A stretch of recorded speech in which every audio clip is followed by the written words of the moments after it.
అంబేద్కర్ జయంతి సందర్భంగా అంబేద్కర్ విగ్రహానికి పూలమాలలు వేసి నివాళులర్పించిన తర్వాత ట్యాంక్ బండ్ దగ్గర ముఖ్యమంత్రి రేవంత్ రెడ్డి మాట్లాడుతున్నారు. లైవ్ చూద్దాం. మంత్రివర్యులు మిత్రులు పొన్నం ప్రభాకర్ గారిని, ఖైరతాబాద్ శాసన సభ్యులు మాజీ మంత్రివర్యులు మిత్రులు దానం నాగేందర్ గారిని, శాసన మండలి సభ్యులు అద్దంకి దయాకర్ గారిని, అదేవిధంగా శాసన సభ్యులు డాక్టర్ కవ్వంపల్లి సత్యనారాయణ గారిని, అదేవిధంగా తుంగతుర్తి శాసన సభ్యులు మందుల సామ్యల్ గారిని, జూబ్లీహిల్స్ శాసన సభ్యులు నవీన్ యాదవ్ గారిని, అదేవిధంగా సికింద్రాబాద్ మాజీ పార్లమెంట్ సభ్యులు అత్యంత సీనియర్ నాయకులు జంట నగరాలలో మాజీ పార్లమెంట్ సభ్యులు అంజన్ కుమార్ యాదవ్ గారిని, కార్పొరేషన్ చైర్పర్సన్ మిత్రులు ప్రీతం గారిని, మెట్టు సాయి గారిని, ఇతర కార్పొరేషన్ చైర్మన్లు పెద్దలు మోత్కుపల్లి నరసింహులు గారిని, ఇతర అంబేద్కర్ గారి అభిమానులు ఈనాడు ఈ కార్యక్రమంలో పాల్గొని అంబేద్కర్ గారి జయంతి ఉత్సవాలను తెలంగాణ రాష్ట్రంలో అద్భుతంగా జరుపుకోవడానికి విచ్చేసిన మీ అందరికీ మనస్ఫూర్తిగా ధన్యవాదాలు, కృతజ్ఞతలు తెలియజేస్తున్న మిత్రులారా, ఒక దేశం ఒక యుద్ధంలో శాంతియుతంగా రక్తం చిందకుంటా యుద్ధాన్ని గెలవచ్చని మహాత్మా గాంధీ గారు నిరూపించారు. రవి అస్తమించని సామ్రాజ్యం ఉన్న బ్రిటిషర్స్ను శాంతి ద్వారానే శాంతియుతమైన పోరాటం చేసి శాంతితోనే ఒక యుద్ధాన్ని గెలవచ్చు అని ప్రపంచ దేశాలకు చాటి చెప్పింది మహాత్మా గాంధీ గారైతే, ఆ గొప్ప దేశాన్ని అద్భుతంగా పరిపాలించవచ్చు, ప్రపంచ దేశాలకి ఆదర్శంగా అభివృద్ధి చెయ్యొచ్చు. ముఖ్యంగా దళితులు, గిరిజనులు, ఆదివాసీలు, బలహీన వర్గాలు, మైనారిటీలు, మహిళలకు సమానమైన అవకాశాలు ఇవ్వడం ద్వారా ఈ దేశాన్ని అభివృద్ధి పదం వైపు నడిపించవచ్చు అని ఒక మార్గదర్శనం చేసిన గొప్ప ప్రపంచ మేధావి డాక్టర్ బాబాసాహెబ్ అంబేద్కర్ గారు అని చెప్పి మనం గర్వంగా చెప్పుకోవచ్చు. దేశ స్వతంత్ర పోరాటంలో మహాత్మా గాంధీ గారి పాత్ర ఎంత ఉందో, స్వతంత్రం వచ్చిన భారతదేశం ఈనాడు బలమైన దేశంగా ఎదగడానికి కారణం డాక్టర్ బాబాసాహెబ్ అంబేద్కర్ గారు. ఈ దేశానికి రెండు కళ్ళు, ఒకరు మహాత్మా గాంధీ గారైతే రెండవది డాక్టర్ బాబాసాహెబ్ అంబేద్కర్. విషయం మన దేశమే కాదు, ప్రపంచమే గుర్తించింది. ఈరోజు ప్రపంచమే స్వాగతం పలుకుతుంది అంబేద్కర్ గారి విధానాన్ని, అంబేద్కర్ గారి యొక్క ఆలోచనను. డాక్టర్ బాబాసాహెబ్ అంబేద్కర్ గారు ఒకే ఒక్క మాట చెప్పారు, విద్య ఒక్కటే అన్ని సమస్యల నుంచి మిమ్మల్ని విముక్తి చేస్తుంది, విద్య ఒక్కటే మన జీవితంలో మార్పు తెస్తుంది, విద్య ఒక్కటే మన జీవితంలో వెలుగులను నింపుతుంది, విద్య ఒక్కటే సమాజంలో మనకు గుర్తింపు, గౌరవాన్ని, సముచితమైన స్థానాన్ని అందిస్తుంది అని చెప్పి డాక్టర్ బాబాసాహెబ్ అంబేద్కర్ గారు సంపూర్ణంగా విశ్వసించిండ్రు, నమ్మిండ్రు, వారు పాటించిండ్రు. ప్రపంచ దేశాలలో పేరెన్నికగన్న యూనివర్సిటీలలో చదువుకొని వచ్చిన డాక్టర్ బాబాసాహెబ్ అంబేద్కర్ ఆలోచన విధానమే ఈనాడు భారతదేశం యొక్క ఆలోచన. వారి ఆలోచన విధానమే ఈరోజు పల్లెల్లో ప్రభుత్వం యొక్క ఆలోచన, ప్రజాపాలన యొక్క విధానము అని చెప్పి నేను వేదిక మీద నుంచి సవినయంగా మీ అందరికీ తెలియజేయదలుచుకున్న మిత్రులారా, ఈనాడు తెలంగాణ రాష్ట్రం రావడానికి ప్రధానమైన కారణం డాక్టర్ బాబాసాహెబ్ అంబేద్కర్ గారు రాజ్యాంగంలో పెట్టిన ఆర్టికల్ 3 ద్వారానే సోనియా గాంధీ గారు సాహసోపేతమైన నిర్ణయం తీసుకొని మన తెలంగాణ రాష్ట్రాన్ని ఏర్పాటు చేయడం జరిగింది. తెలంగాణ ఉద్యమంలో మీకు అందరికీ తెలుసు, దళితులు, గిరిజనులు, ఆదివాసీలు, బలహీన వర్గాలకు సంబంధించిన పిల్లలే పోరాటంలో ముందు భాగాన నిలబడడమే కాదు, ఆత్మ బలిదానాలలో వాళ్ళే ప్రత్యేకమైన పాత్ర పోషించి ఈనాడు తెలంగాణ రాష్ట్రాన్ని సాధించుకోవడంలో వాళ్ళు ప్రత్యేకమైన పాత్ర పోషించారు. వాళ్ళే కాదు, ఈనాడు గుర్తు చేసుకోవాల్సింది గద్దరన్న తిరగని గల్లీ ఉందా? గద్దరన్న గజ్జె కట్టి గొంగడి తెలంగాణ ఉద్యమాన్ని ఉవ్వెత్తున లేపిన విషయం ఈ చరిత్ర, ఈ సమాజం మర్చిపోతుందని ఎవరైనా అనుకుంటే అది వాళ్ళ భ్రమనే. ఇప్పుడు మనం పాడుకున్న జయ జయ హే తెలంగాణ ఈ నినాదం రణ నినాదమై తెలంగాణ మారుమూల పల్లెల్లో మారు మోగి ఈరోజు తెలంగాణ రాష్ట్రాన్ని సాధించుకోవడమే కాదు, రాష్ట్ర గీతంగా అవతరించిన జయ జయ హే తెలంగాణ అందించింది అందశ్రీ మనవాడు కాదా? తెలంగాణ వచ్చిన 10 సంవత్సరాలలో ఈడున్న దళిత మేధావులను, ఆదివాసీ మేధావులను, నిరజ మేధావులను, తెలంగాణ మేధావులను నేను అడుగుతున్నా, తెలంగాణ రాష్ట్రం వచ్చిన మొదటి 10 సంవత్సరాలలో ఉద్యమంలో ముందు భాగాన నిలబడ్డ వాళ్ళ పరిస్థితి ఎలా ఉండే? ఉద్యమాన్ని ప్రజలకు చేరవేసి ప్రపంచానికి ఎలుగెత్తి చాటిన గద్దరన్న అందశ్రీల పరిస్థితి ఏ విధంగా ఉండే? మీరు ఒక్కసారి ఆలోచన చెయ్యండి. వారి ఎన్నికల వాగ్దానం ఉండొచ్చు, వాళ్ళు ఏమేమో చెప్పి ఉండొచ్చు, మంత్రివర్గంలో అయినా దళితులకు, గిరిజనులకు ఇచ్చిన స్థానం ఏందో మీరు ఒక్కసారి ఆలోచన చెయ్యండి అని చెప్పి నేను నా మిత్రులకు సవినయంగా విజ్ఞప్తి చేస్తున్నా. మిత్రులారా, ఆనాడు మంత్రివర్గంలో ఉన్న స్థానం ఎంత, సంఖ్య ఎంత, ఏ జాతికి ఎంతుండేనో మీరు లెక్కేసుకోండి. ఈనాడు ఈ దళితులకు, గిరిజనులకు ఈరోజు మంత్రివర్గంలో ఉన్న లెక్కెంతనో మీరే లెక్కించి నాకు చెప్పండి. ఇవాళ అసెంబ్లీ స్పీకర్గా గడ్డం ప్రసాద్ కుమార్ గారు, లేకపోతే మంత్రిగా దామోదర్ రాజనరసింహ గారు, మంత్రులుగా మరో మిత్రుడు అడ్లూరు లక్ష్మణ్ గారు, వివేక్ వెంకట్ స్వామి గారు, ఇలా చెప్పుకుంటూ పోతే ఇంతమందిని, 4 మంత్రులను, ఒక స్పీకర్ను, అదేవిధంగా విప్పులుగా వేముల వీరేశాన్ని, లేకపోతే రామచందర్ నాయకును, ఇవాళ మంత్రివర్గంలో మా సీతక్కను, ఇంతమందికి ప్రాతినిధ్యం ఉమ్మడి రాష్ట్రంలోనైనా వచ్చిందా? మీరు ఒక్కసారి ఆలోచన చెయ్యండి.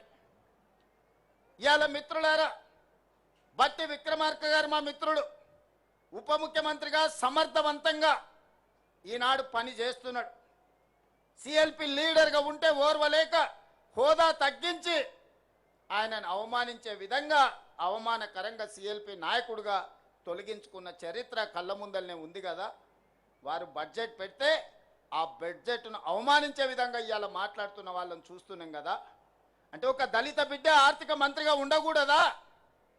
ఒక దళిత బిడ్డ వైద్య ఆరోగ్య శాఖ మంత్రిగా ఉండకూడదా? ఒక దళిత బిడ్డ విద్యుత్ శాఖ మంత్రిగా ఉండకూడదా? మీరు ఒకసారి ఆలోచన చేయండి. ఒక దళిత బిడ్డ స్పీకర్గా వేదిక మీద కూర్చోవద్దా? ఆయనను అధ్యక్ష అని పిలవాల్సి వస్తుందని కొంతమంది సభకే రావడం లేదంటే ఈ దళితుల పట్ల వాళ్ళకు ఉన్న గౌరవం ఏ పాటిదో మీరు ఒక్కసారి ఆలోచన చెయ్యండి. అందుకే వాళ్ళను మోసం చేసిన ఏ జాతి అయితే అవమానానికి గురైందో ఆ జాతే సభాధ్యక్షుడు హోదాలో కూర్చుంటే ద్రోహం చేసిన వాడు మాట్లాడాలన్నా అధ్యక్ష నాకు మైక్ ఇవ్వాలి అని అడుక్కునే పరిస్థితి ఈరోజు తెలంగాణ రాష్ట్రంలో ప్రజా ప్రభుత్వం కల్పించిందన్న విషయం ఈరోజు మా మిత్రులకు గుర్తు చేయదలుచుకున్నా. చాలామంది మా పిల్లలు ఉన్నారు ఉస్మానియా యూనివర్సిటీ, 110 సంవత్సరాల చరిత్ర ఉన్న ఉస్మానియా యూనివర్సిటీకి ఏ ఒక్క రోజైనా మీ జాతి వాడు 110 ఏళ్లలో వైస్ ఛాన్సలర్ అయ్యిందా? మీరు ఒకసారి చెప్పండి. ఇవాళ ఉస్మానియా యూనివర్సిటీ వైస్ ఛాన్సలర్ ఎవరు? అంబేద్కర్ యూనివర్సిటీ వైస్ ఛాన్సలర్ ఎవరు? ఈరోజు ఎలక్షన్ కమిషన్కు ఎవరున్నారో మీరు ఒక్కసారి ఆలోచన చేయండి. ఈ విధంగా చెప్పుకుంటూ వెళ్తే పబ్లిక్ సర్వీస్ కమిషన్ కావచ్చు, జిల్లాల కలెక్టర్లు కావచ్చు, లేకపోతే ఎడ్యుకేషన్ డిపార్ట్మెంట్ ప్రిన్సిపల్ సెక్రటరీ కావచ్చు, ఇరిగేషన్ డిపార్ట్మెంట్ ప్రిన్సిపల్ సెక్రటరీలు కావచ్చు, ఇట్లా నేను అన్ని చదివి వినిపించగలను. ఇదంతా ఎలా సాధ్యమైందయా అంటే మీరందరు కష్టపడి మీరందరు కొట్లాడి మీరందరూ నిలబడి 2023 డిసెంబర్లో ప్రజాప్రభుత్వాన్ని మీరు తెచ్చుకున్నారు కాబట్టి ఇవన్నీ సాధ్యమైనవి. ఈనాడు వీళ్ళందరి కలలు నెరవేర్చడానికి సంపూర్ణంగా ప్రయత్నం చేస్తున్నాం. 10 ఏళ్ళు ప్రభుత్వ హాస్టల్లో చదువుకునేది ఎవరు? బీసీ మైనారిటీల పిల్లలు. ఎన్నడన్నా డైట్ ఛార్జెస్ పెంచినరా 10 ఏళ్ళల్లా? కాస్మెటిక్ ఛార్జెస్ ఆడపిల్లలకు తల్లిదండ్రుల దగ్గర నగదు లేదు. ఆడపిల్లలకు కనీసం కొడుకోవడానికి సబ్బు బిల్లకు పైసలు ఇయ్యలే ఆ ప్రభుత్వం. ఇవాళ డైట్ ఛార్జెస్ 40%, కాస్మెటిక్ ఛార్జెస్ 200% పెంచి ఈ వర్గాల యొక్క ఆత్మగౌరవాన్ని నిలబెట్టడానికి ప్రయత్నం చేసిన మాట వాస్తవం కాదా? ఇవాళ young India integrated residential school దళితుల దగ్గర, గిరిజనుల దగ్గర, మైనారిటీల దగ్గర, ఉన్నత కులాలకు ఇంకొక దగ్గర రెసిడెన్షియల్ స్కూల్స్ కడితే ఇది కులాల మధ్యన విభజన జరుగుతుంది, సమాజంలో అంతరాలను పెంచుతుందని యంగ్ ఇండియా ఇంటిగ్రేటెడ్ రెసిడెన్షియల్ స్కూళ్ళల్లో ఎస్సీ, ఎస్టీ, బీసీ, మైనారిటీ ఉన్నత వర్గాలను అన్నిటినీ ఒక దగ్గర చదువుకునే విధంగా ఇవాళ 25 ఎకరాలలో కార్పొరేట్ కాలేజీల కంటే అద్భుతంగా ఈరోజు నిర్మాణం చేసి ఒక అద్భుతమైన విద్యను అందించాలని అంబేద్కర్ గారు ఏదైతే ఆలోచన చేసిండో పేదలకు విద్య చేరాలి అనే దాని మీద ఈరోజు ప్రయత్నం చేస్తున్నాం. ఇదే కాదు, ప్రభుత్వ పాఠశాలల్లో పేదలకు నాణ్యమైన విద్య అందడం లేదని ఒక బాధ ఉంది. అందుకే ఈరోజు వాటన్నిటిని ప్రక్షాళన చేసి గతంలో లేని విధానాన్ని నర్సరీ, ఎల్కేజీ, యూకేజీతో పాటు 12th వరకు తెలంగాణ ఇంటిగ్రేటెడ్ స్కూళ్ళని ఈరోజు తెలంగాణ పబ్లిక్ స్కూళ్ళను తీసుకొచ్చి ఈ నిర్లక్ష్యానికి లోనైన సమాజానికి దూరంగా నివసిస్తున్న ఈ బిడ్డల్ని సమాజంలో భాగస్వాములను చేసి విద్యను అందించాలని ఇవాళ తెలంగాణ పబ్లిక్ స్కూల్ విధానాన్ని తీసుకొచ్చినాము. అదే మన పిల్లల యొక్క భవిష్యత్తును మారుస్తుంది. రేపటి తెలంగాణ, రేపటి భారతదేశం యొక్క భవిష్యత్తు ఈ దళితులు, ఈ గిరిజనులు, ఈ ఆదివాసీలు, ఈ బలైన వర్గాల, ఈ మైనారిటీల పిల్లలే ఈ దేశం యొక్క భవిష్యత్తు, ఈ దేశం యొక్క సంపద అని ప్రజాపాలన గుర్తించింది. ప్రభుత్వ పరంగా అన్ని రకాలుగా మిమ్మల్ని ప్రోత్సహించడానికి ప్రయత్నం చేస్తున్నాం. ఈ ప్రయత్నాలన్నీ చేయడం వల్ల గత 10 సంవత్సరాలు జరిగిన పరిపాలనను, ఈ 2 సంవత్సరాలు జరిగిన పరిపాలన అంచనా వేసుకొని ప్రజలు మొన్న జరిగిన ఉప ఎన్నికలు కావచ్చు, మున్సిపల్ ఎన్నికలు కావచ్చు, లేకపోతే పంచాయతీ ఎన్నికల్లో కావచ్చు, ఈ పేదలు పట్టం కడితే చూసి ఓర్వలేక ఈరోజు కుట్రలు చేస్తున్నారు, తప్పుడు ప్రచారం చేస్తున్నారు. ఇవాళ 4.5 లక్షల ఇందిరమ్మ ఇండ్లు ఇచ్చినాం. నేను అడుగుతున్న వేదిక మీద ఉన్న నాయకుల నుంచి ఇక్కడ ఉన్న పేదవాళ్ళ వరకు ఈ 4.5 లక్షల ఇండ్లల్లో అత్యధిక శాతం దళితులకు, గిరిజనులకు వచ్చిన మాట వాస్తవం కాదా? నియోజకవర్గాల వారికి మీరు లెక్క తీయండి. ఆనాడు డబుల్ బెడ్రూమ్ ఇండ్లు అని చెప్పిండు, ఎంతమందికి వచ్చినాయో మీరే లెక్క చూసుకోండి. నేను చెప్పదలుచుకోలేదు, మీరే ఆలోచన చేయండి. ఈనాడు ఇందిరమ్మ ఇండ్లైనా, లేకపోతే ఈనాడు ప్రభుత్వం అమలు చేస్తున్న విద్యా విధానమైనా, అంతెందుకు మేము వచ్చిన తర్వాత 67,000 పైచీలకు ప్రభుత్వ ఉద్యోగాలు, group 1, group 2, group 3, group 4, police department, medical and health department, వివిధ శాఖలల్లో మేము 67,000 ఉద్యోగాలు మేము నియమించినాం. నేను అధికారికంగా ఈరోజు లెక్క చెప్తున్నా. 67,000 ఉద్యోగాలల్లో 87% ఎంత? 87% ఎస్సీ, ఎస్టీ, బీసీ, మైనారిటీలకు ఉద్యోగాలు వచ్చినాయంటే 50,000 పైగా ఈరోజు ఈ వర్గాలకు ప్రభుత్వ ఉద్యోగాలు వచ్చినాయి. ఇంతకుముందే మా మిత్రుడు లక్ష్మణ్ చెప్పాడు, గ్రూప్ 1 రిజల్ట్లో మా పిల్లలకు చాలా ఉద్యోగాలు వచ్చినాయి. ఈరోజు రాజీవ్ గాంధీ సివిల్స్ కోసం ఈరోజు పరీక్షలు రాస్తున్న పిల్లలకు మనం ఆర్థిక సహాయాన్ని సింగరేణి నుంచి అందిస్తే ఈరోజు ఈ ఎస్సీ, ఎస్టీల పిల్లలు అత్యధికంగా ఐఏఎస్లలో ఈరోజు సెలెక్ట్ అయినరు. అందుకే మిత్రులారా, ఈరోజు ఈ విధంగా పరిపాలనను చక్కబెడుతూ గతంలో చేసిన అప్పులను, తప్పులను సరిదిద్దుకుంటూ ఈరోజు ముందుకెళ్లే ప్రయత్నం చేస్తున్నాం.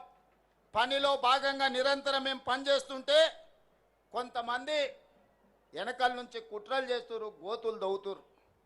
గోతులు దవ్వేటోళ్లను అదే గోతిలో పాతిపెట్టే బాధ్యత మీరు తీసుకోవాలి మిత్రులారా.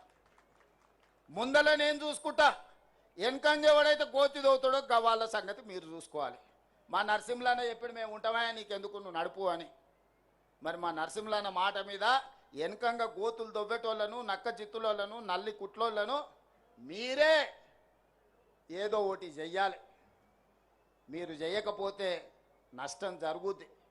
ఎందుకనంటే ఒక మంచి లక్ష్యంతో, ఒక మంచి టీంతో బట్టి విక్రమార్క గారు కావచ్చు, మా సీతక్క కావచ్చు, దామన్న కావచ్చు, లక్ష్మణ్ కావచ్చు, ప్రసాద్ కుమార్ గారు కావచ్చు, ఇలా చెప్పుకుంటూ వెళ్తే పొన్నం ప్రభాకర్ గారు కావచ్చు, అన్ని వర్గాలకు మంత్రివర్గంలో అవకాశం కల్పించి అన్ని వర్గాల యొక్క ఆలోచనను తీసుకొని అన్ని వర్గాలకు సంక్షేమాన్ని అభివృద్ధిని అందజేయాలని ఈనాడు మా ప్రభుత్వం ప్రయత్నం చేస్తుంది. 10 ఏళ్ల విధ్వంసం 100 ఏళ్ల నష్టానికి దారితీసింది.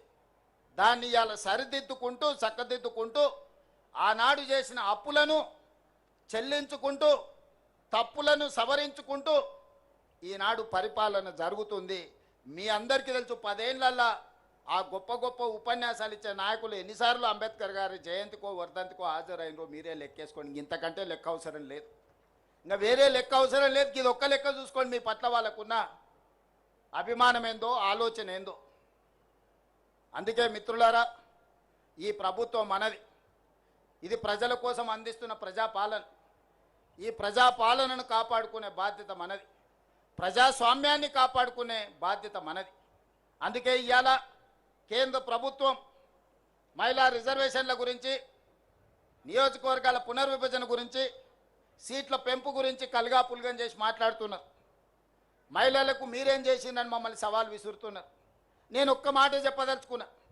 ప్రపంచంలో చాలా దేశాలలో మహిళలకు ఓటు హక్కు లేనప్పుడు పురుషులతో పాటు సమానంగా డాక్టర్ బాబాసాహెబ్ అంబేద్కర్ గారు మహిళలకు ఓటు హక్కు ఇచ్చి ఈ ప్రభుత్వాన్ని ఎదుర్కొనే అధికారాన్ని ఆడబిడ్డల చేతుల్లో పెట్టాడు.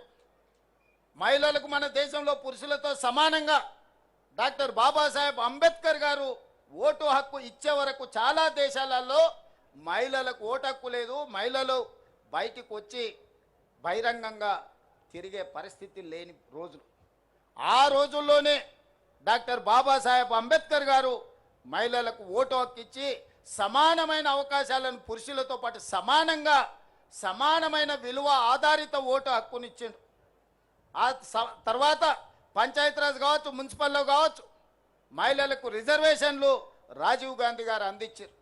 చట్టసభలలో, అసెంబ్లీలో, పార్లమెంటులో సోనియా గాంధీ గారు మహిళలకు రిజర్వేషన్లు ఇవ్వాలి అని 33% ఇవ్వాలని బిల్లును పాస్ చేసి రాజ్యసభలో. కానీ లోక్సభలో కొన్ని రాజకీయ పార్టీలు అడ్డుకున్నాయి. సంతోషం, ఇవాళ మీరు మహిళా రిజర్వేషన్లు అమలు చేస్తామంటారు. మహిళా రిజర్వేషన్ల అమలు ముసుగులో దక్షిణాది రాష్ట్రాలకు అన్యాయం చేసే ప్రక్రియ చేపడుతున్నారు. మొదట జనాభా అన్నారు. జనాభా లెక్కలేస్తే దక్షిణ భారతదేశంలో కుటుంబ నియంత్రణను పాటించడం వల్ల, అభివృద్ధి పదం వైపు రాష్ట్రాలు నడిపించడం వల్ల జనాభా తగ్గిపోయి సీట్లన్నీ కోల్పోయే పరిస్థితి వచ్చింది. దానికి అభ్యంతరం బలంగా వ్యక్తం చేస్తే ప్రోరేటా ప్రకారం, అంటే దామాషా ప్రకారం 543 సీట్లు ఈరోజు దేశంలో ఉంటే 50% సీట్లు 272 సీట్లు పెంచుతాం. అందులో ఏ రాష్ట్రంలో ఎంత ఉందో ఆ రాష్ట్రంలో అందులో సగం పెంచుతామని. ఉదాహరణ, కేరళలో 20 సీట్లు ఉన్నాయి, వాటిని 30 చేస్తామని 50% పెంచి. ఉత్తరప్రదేశ్లో 80 సీట్లు ఉన్నాయి, వాళ్ళకు 120 చేస్తామని. ఇవాళ కేరళకు 20, ఉత్తరప్రదేశ్కి 80. ఈ రెండింటి మధ్యలో తారతమ్యం 60 సీట్లు మాత్రమే. రేపు కేరళ 30 అయ్యి ఉత్తరప్రదేశ్ 120 అయితే ఈ అంతరం 60 నుంచి 90కి పెరుగుద్ది. రాజకీయాలలో ఒక్కొక్క ఓటుకు ఎంత విలువ ఉందో వాజ్పేయి సర్కారు కూలినప్పుడు తెలిసింది కదా కేంద్ర ప్రభుత్వంలో. ఒక్క రాష్ట్రంలోనే ఉత్తర భారతంలో 30 సీట్లు పెరిగితే మరి అక్కడున్న దళితులకు, గిరిజనులకు రిజర్వేషన్లు పెరగవచ్చు, నేను కాదంటలేను. సీట్లు దక్కడం వల్ల దక్షిణాది రాష్ట్రాలలో ఉన్న దళితులకు, గిరిజనులకు, మహిళలకు నష్టం జరుగుతలేదా? ఇవాళ తెలంగాణలో 17 సీట్లుంటే 2 ఎస్టీలకు ఉన్నాయి, 3 ఎస్సీలకు ఉన్నాయి. ఇవి 30 సీట్లు అయితే ఎస్సీలకు 6 అవుతాయి, ఎస్టీలకు 4 అవుతాయి. కానీ అదే 25 అయితే ఇందులో తగ్గుతాయి. ఈ చిన్న లెక్క కేంద్ర ప్రభుత్వంలో మంత్రులుగా ఉన్న తెలంగాణ రాష్ట్రం నుంచి ప్రాతినిధ్యం వహిస్తున్న వాళ్లకు లెక్క తెలుస్తలేదా? ఏ లెక్కన మా కోటాను తగ్గిస్తారు? కేంద్ర ప్రభుత్వం ఇచ్చిన ఆదేశాలను అమలు చేసినందుకు, జనాభా నియంత్రణ పాటించినందుకు, ప్రభుత్వం చెప్పిన మాట విన్నందుకు దక్షిణాది రాష్ట్రాలలో ఉన్న దళితులను, గిరిజనులను, మహిళలకు నష్టం చేస్తారా మీరు అని నేను అడగదలుచుకున్నా. ఇవాళ ఈ ప్రాంతంలో ఎన్ని సీట్లు పెరుగుతాయి? మీ జనాభా నిష్పత్తి ప్రకారం మీకు అన్ని సీట్లు పెరుగుతాయి. ఎన్ని సీట్లు తగ్గితే అన్ని సీట్లు దళితుల, గిరిజనులకు ఆటోమేటిక్గా తగ్గుతాయి, మహిళలకు ఆటోమేటిక్గా తగ్గుతాయి. ఇవాళ 17 సీట్లను 10 చేస్తే 1 ఎస్టీకి వస్తుంది, 2 ఎస్సీలకు వస్తాయి. అదే 17 సీట్లను 30 చేస్తే 4 ఎస్టీలకు వస్తాయి, 6 ఎస్సీలకు వస్తాయి. సీట్లు పెంచడం ద్వారా ఎస్సీ ఎస్టీ మహిళల కోటా పెంచుకోవాలన్నా, దక్షిణాది రాష్ట్రాలకు అన్యాయం చేసి నరేంద్ర మోడీ గారు ఆయన ప్రాతినిధ్యం వహిస్తున్న గుజరాత్కో, ఆయన ప్రాతినిధ్యం వహిస్తున్న ఉత్తరప్రదేశ్కో సీట్లు పెంచుకుంటుంటే చూసుకుంటూ కూసుందమా? ఇది మన ప్రాంతానికి తీరని నష్టం జరుగుతుంది. అందుకే ఈ అంశాలను లేవనెత్తిన మిత్రులారా, సంఘాలందరూ కూడా సమాలోచన చేయండి, మేధావులందరూ ఆలోచన చేయండి. మన దక్షిణాది రాష్ట్రాలలో సీట్లు ఎన్ని పెరిగితే అన్ని దళితులకు, గిరిజనులకు, మహిళలకు సీట్లు పెరుగుతాయి. మనం సీట్లు పెంచుకోవడానికి కొట్లాడాలి. అంబేద్కర్ గారే చెప్పారు, మా దళిత సోదరులు చెప్పారు, రాజ్యాధికారమే అంతిమ లక్ష్యమని. ఆ రాజ్యాధికారం సాధించాలి అంటే ఆ సీట్లు మనకు కేటాయించాలి. ఆ సీట్లలో మనం ఎన్నికై చట్టసభలకు పోవాలి. అప్పుడే మన హక్కుల గురించి మనం మాట్లాడతాం, మన హక్కుల గురించి మనం కొట్లాడతాం. కాబట్టి ఈనాడు ఏదైతే రాజకీయ కుట్ర జరుగుతుందో, మహిళా రిజర్వేషన్ చేయాలంటే మాకెవరికి అభ్యంతరం లేదు.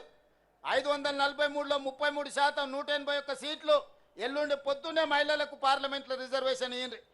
అది అమలైన మళ్ళీ తెల్లారే 119 సీట్లున్న తెలంగాణలో 40 సీట్లకు ఆడబిడ్డలకు తెల్లారే అసెంబ్లీలో బిల్లు పాస్ చేసి మీ అందరికి ఆడబిడ్డలకు సీట్లు ఇచ్చే బాధ్యత నాది. చెప్పిన మాట మీద నిలబడే ప్రభుత్వం ఈనాడు ఉంది. వర్గీకరణ చేస్తామని చెప్పినాం కదా, ఈ దేశంలో ఒక్కడైనా చేసిండా? వర్గీకరణ చేసి చూపించిన రాష్ట్రం తెలంగాణ రాష్ట్రం కాదా? ఈ వేదిక మీద మిత్రులు లేరా? మీకు అందరూ చూడలేదా? కులగణన చేస్తామని చెప్పినాం కదా, జనగణనతో పాటు భారతదేశంలో ఏకైక రాష్ట్రం తెలంగాణ రాష్ట్రం. జనగణనలో కులగణన చేసినాం. సజీవ సాక్షి పొన్నం ప్రభాకర్ గారు దీనికి బాధ్యత వహించిన మంత్రి ఇక్కడ లేడా? వర్గీకరణ జటిలమైంది అన్ని రాష్ట్రాలలో. వర్గీకరణ ముందుకు జరగలేదు. ఈ రాష్ట్రంలో మనం పంచాయతీ తెంచి శాశ్వతంగా మీ మధ్యలో ఒక మిత్రత్వాన్ని పెంపొందించడానికి ఒక పరిష్కారం చూపించినాం.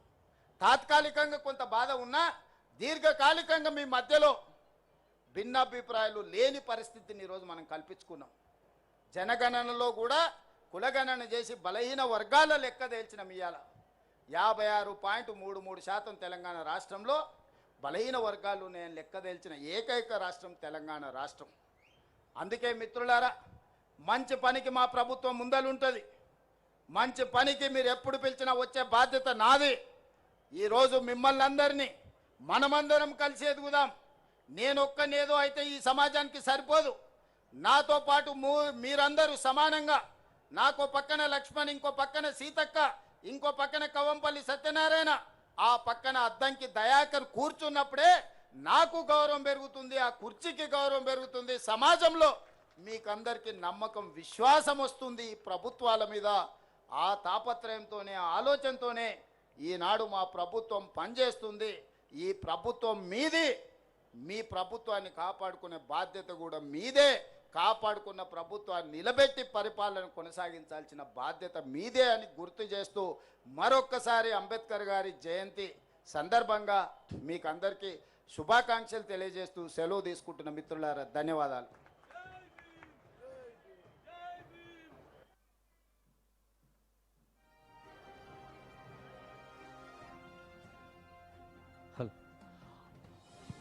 మిత్రులు, ఈ మీటింగు కొనసాగుతుంది. నేను ఇక్కడే ఉంటాను. మిగతా శాసనసభ్యులు, శాసనమండలి సభ్యులు వేదిక మీద కూర్చి ముఖ్యమంత్రి గారికి సిఆర్పి ఇచ్చి వస్తా. దయచేసి దయాకరణ అప్పటి వరకు మీటింగ్ నడిపించాల్సి కోరుతున్నా. అంబేద్కర్ ఆలోచన